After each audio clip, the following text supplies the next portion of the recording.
नमस्कार दोस्तों, कैसे हो आप लोग। सबसे पहले स्टैंडर्ड डिस्क्लेमर, ये वीडियो पूरी एजुकेशन पर्पज के लिए है। कोई भी फाइनेंशियल डिसीजन लेने से पहले अपने फाइनेंशियल एडवाइजर की सलाह जरूर लें। बात करेंगे WD गैन साइकिल थ्योरी से और स्मार्ट मनी कॉन्सेप्ट से, निफ्टी, बैंक निफ्टी और स्टॉक्स में क्या क्या मूवमेंट हो रही है। तो चलते हैं सीधे डेली चार्ट पे।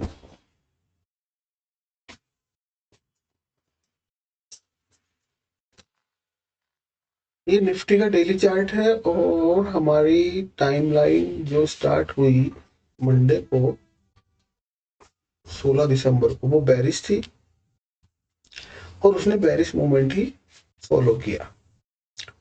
प्रीवियस वीडियो में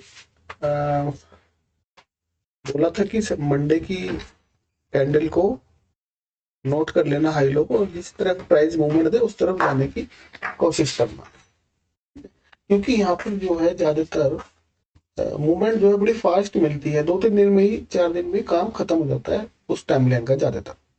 फिर वो कंसोलिडेशन में भी जा सकता है, रिवर्सल भी ले सकता है, पुल बैक भी ले सकता है। ये सारी चीजें देखने को मिलती है अभी करंट सिनेरियो में, क्योंकि जब तक टाइम लाइन बेरिश है तो हमें सेल ऑन राइज पे रहना है जब तक नेक्स्ट टाइम लाइन हमारी नहीं आती।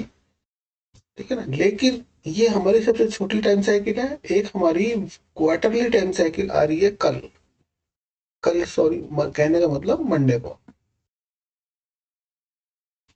हालांकि आज ही स्टार्ट हो गई, लेकिन आज मार्केट की छुट्टी है तो वो उसका इफेक्ट आपको मंडे को देखने को मिलेगा। वो हमारी सीजनल डेट चेंज जब भी होती है 21 दिसंबर, तो वहां से एक ट्रेंड का चेंज हमें देखने को मिलता है। वो ट्रेंड चेंज कई बार एक वीक पहले, एक वीक बाद या 2 वीक बाद भी हो सकता है। ऐसा जरूरी नहीं है कि सेम डेट को ही हो। जैसे कि प्रीवियस 21 सितंबर को ये रहा हमारा 21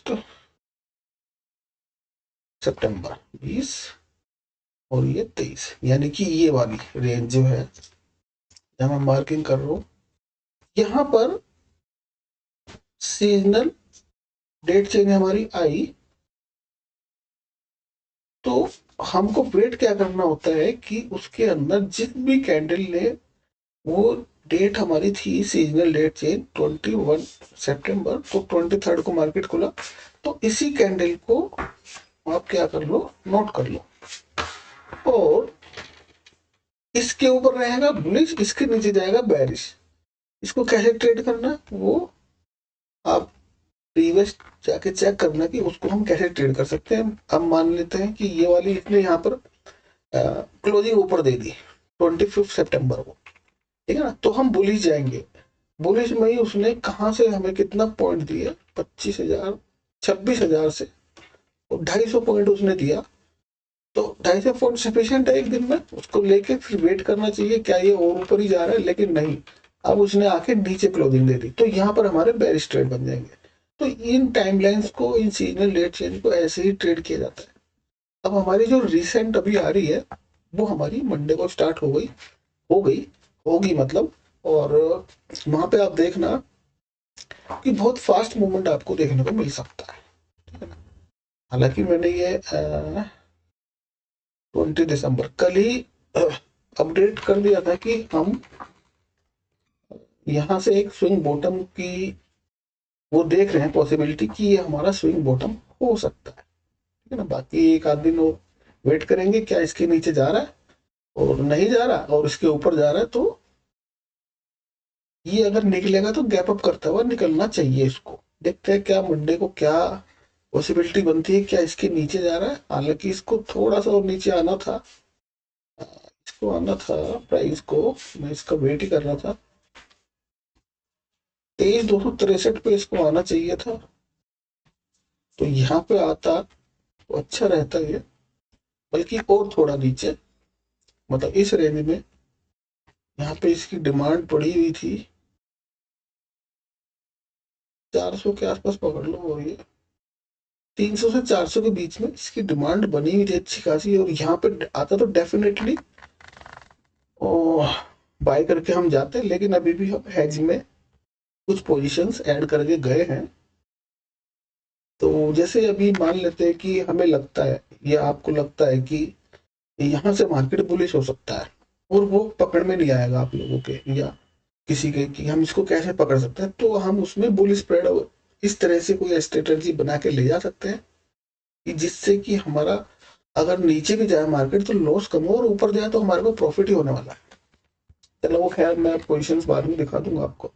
अभी हम चलते हैं, बात करते हैं टाइम लाइन की। ये टाइम लाइन अभी बेरिश चल रही है, लेकिन ये हमारी छोटी टाइम साइकिल, छोटी टाइम साइकिल के आगे अगर कोई बड़ी टाइम साइकिल आ जाए या बड़ी टाइम साइकिल आ जाए तो फिर वो छोटी टाइम साइकिल को कुछ नहीं समझेगी अपने आगे, वो अपने फ्लो में चलेगी। तो हमें छोटी बड़ी सब टाइम साइकिल्स का ध्यान रखना पड़ता है, क्योंकि इस छोटी वाले टाइम साइकिल ने तो अपना काम कर दिया, 1000 पॉइंट्स का मूवमेंट इसने दिया तीन तीन दिन 4 दिन में। और अब हमारी सीजनल रेट आती है, वो बड़ी टाइम साइकिल है, मंथली टाइम साइकिल है, 3 महीने की साइकिल है। तो वो जो है अगर वो चेंज हो रही है तो फिर वो जाते जाते इतने यहाँ तक पहुंचेगी, इतने बुलिश टाइम साइकिल हमारे छोटे वाली आ जाएगी। और यहाँ दोनों का अगर कंफर्मेशन मिल गया तो फिर हम फिर अच्छे मूव से पकड़ सकते हैं। तो ये सारी बात हो गई हमारी टाइम साइकिल के हिसाब से। अभी मैं वो थोड़ा सा बैंक निफ्टी को देख लेते हैं। हाँ, बैंक निफ्टी ने भी अच्छा मूव दिया, 5300 और 200, 2500, 2500 पॉइंट का मूवमेंट आया 3 4 दिन में। चलो ठीक है। अभी हमारे को क्या ध्यान रखने वाला बात है, देखो मैं आपको बताऊं, यहाँ पर भी मैंने ये डिस्कशन किया था कि यहाँ पर हम इसको एक, हमारी डेट चेंज हो रही है तो यहाँ से हमें नोट कर लेना है इसका हाई लो, और जो जहां भी जाए उस तरफ हमें देखना है। फिर हमारी दूसरी टाइम साइकिल 2 दिसंबर को आई, मतलब 2 दिसंबर के हाई लो नोट कर लेना, जिधर निकले उधर ले लेना। फिर उसके बाद हमारी टाइम साइकिल 16 दिसंबर की आई और इसके हाई लो नोट कर लेना, जिधर निकले उधर का मूवमेंट आपको मिल जाएगा। अभी हमारी एक मंथली टाइम साइकिल आ रही है, वो मंडे की है, उसके हाई लो नोट कर लेना। तो मंडे को हमारा बैठेगा 23 दिसंबर। तो 23 दिसंबर बहुत इंपॉर्टेंट है, वो 3 महीने तक चलने वाली टाइम साइकिल है। बाकी उसके बीच बीच में 6 टाइम साइकिल हमारी छोटी आ जाएंगी, तो वो ओवरऑल बिग साइकिल है। ठीक है ना, अगर बुलिश मूव दिया तो फिर हम हमेशा बायो डिप्स रहेंगे, और बीच में छोटे टाइम साइकिल जहां भी बायो डिप्स की आएगी तो डबल कंफर्मेशन हमारा हो जाएगा बुलिश या बेरिश ट्रेड के लिए। तो बस मेन बात यही है, ये हमारी 21 दिसंबर की जो टाइम साइकिल स्टार्ट हो रही है मंडे को 23 दिसंबर, उसका हाई लो नोट कर लेना है, और जिधर भी मूवमेंट मिले छोटे स्टॉप लॉस के साथ हम बैठ सकते हैं विद हैच। अब हम देखते हैं स्मार्ट मनी से। स्मार्ट मनी से क्या हो रहा है, स्मार्ट मनी से चोक हो गया, ठीक है ना, चोक हो गया। हम इसी दिन बात कर रहे थे इस बारी ग्रीन कैंडल पे कि अगर, मैं बोला था कि अगर ये इसको नहीं ले रहा है तो फिर ये इसके ऊपर जाना चाहिए, ठीक है, और ऊपर नहीं जा रहा तो फिर इसको लेने आ जाएगा, वो ये आ चुका है। तो यानी कि इंडूसमेंट हो गया, हमारा हाई कंफर्म हो गया। अब हाई कंफर्म हो गया, लो हमारे पास है, इंडूसमेंट ऑलरेडी हो चुका है। तो अब हमें क्या देखना, इसके अंदर बाइंग अपॉर्चुनिटी देखनी है। बाइंग अपॉर्चुनिटी के लिए हमें कहा, हमें देखना यहाँ से, ये हमारा एक डिमांड का एरिया है। अगर हमें प्राइस यहाँ मिलता है, क्योंकि इसे छोड़ दिया, अभी आया नहीं है यहाँ पे, तो इस रेंज में इसका हाई पॉइंट आप नोट करो 23,500 के आसपास, 500 से लेके और इस लो पॉइंट तक 300 से 500, 200 पॉइंट का ऐसा जोन है, बहुत अच्छा डिमांड एरिया है। ठीक है ना, तो यहाँ पे अगर आता है तो डेफिनेटली बाय होगा, और अगर नहीं आ रहा तो ये लिक्विडिटी छोड़ के जाएगा, बाद में आके लेगा। तो यहाँ से बाय बन रहा है एक अच्छा होगा स्मार्ट मनी से। ठीक है ना, छोटा सा stop loss. Bank Nifty bullish है ऑलरेडी, और इसकी भी डिमांड यहाँ छुटी हुई है 50 400 के आसपास। अगर ये लेता है तो फिर बाकी मेन फोकस हमारा क्वार्टरली टाइम साइकिल पर रहेगा। फिर निफ्टी बुलिश है, रिलायंस ने बैरिश बॉस किया, यानी कि बैरिश कंटिन्यूएशन में जा रहा है। इंडूसमेंट का लेवल हमारा ये है, इंडूसमेंट लेगा 1277 पे, और इसको फिर हम सेल करेंगे 1310 से। इसमें कोई वो नहीं है, स्टॉक अपने अलग चलते। हिंडाल्को बुलिश है और डिमांड भी खड़ा है, ऊपर जाने के लिए तैयार है बिल्कुल। ठीक है ना, ऊपर जाएगा ये। अशोक लेलैंड बैरिश है, चोक हुआ, इंडूसमेंट भी ऑलरेडी हो गया, लो बन चुका है इसका मतलब, ये लो पॉइंट है इसका। और इसको हम सेल करेंगे यहाँ से 260 के आसपास, अभी तो काफी दूर है। मारुति मारुति अपना लो नहीं तोड़ रहा, और ये जो है इंडूस, ये बैरिश है, वो काफी दिन से 30 अक्टूबर, नवंबर, दिसंबर, ऑलमोस्ट 2 महीने होने को आए, और ये इसी रेंज में फंसा हुआ है। ठीक है ना, इस रेंज से निकलेगा, सीधा इंडूसमेंट करेगा, इंडूसमेंट के बाद सीधा इस सेलिंग में ही जाएगा, जितने ऊपर से मिले। ये एरिया खाली है इसका 13,000 का।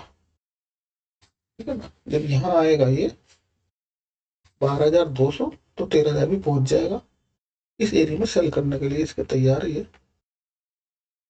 बाकी जब तक कंसोलिडेशन में है उसमें हाथ लगाना बेकार है, जैसे कंसोलिडेशन से निकले तब उसमें कुछ कर सकते हैं।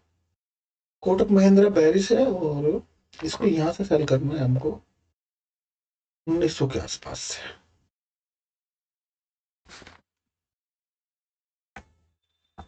ओएनजीसी में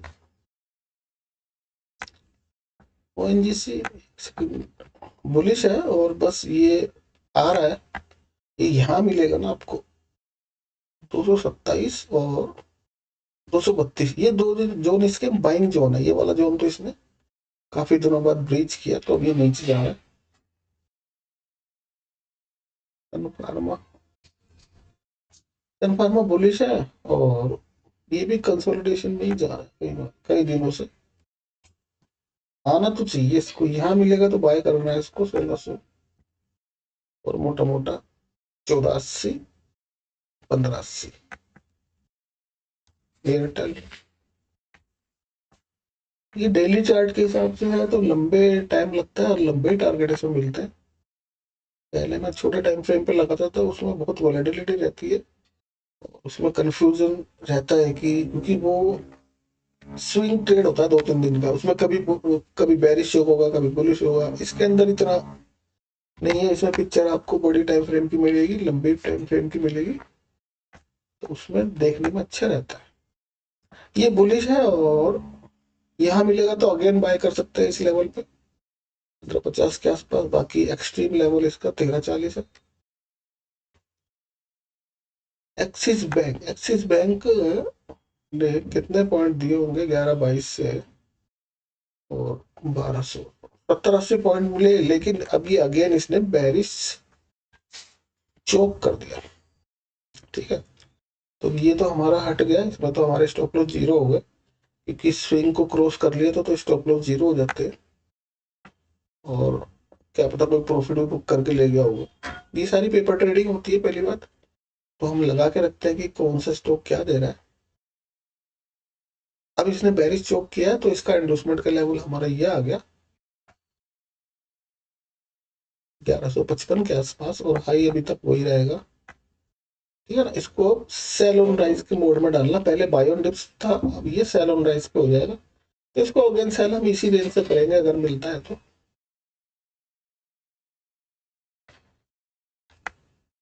टाटा पावर बेरिश है, बाकी ये तो छोटे मोटे सब चलते ही रहते हैं स्टॉक्स में। ये सब ये इसलिए इतना सारे स्टॉक दिखाता हूँ कि इनके स्ट्रक्चर कैसे काम करते हैं, आप ये देखो सीखो इसमें, कि इससे हम कैसे बेनिफिट ले सकते हैं। ये अभी इसका इंडोर्समेंट का लेवल पेंडिंग है।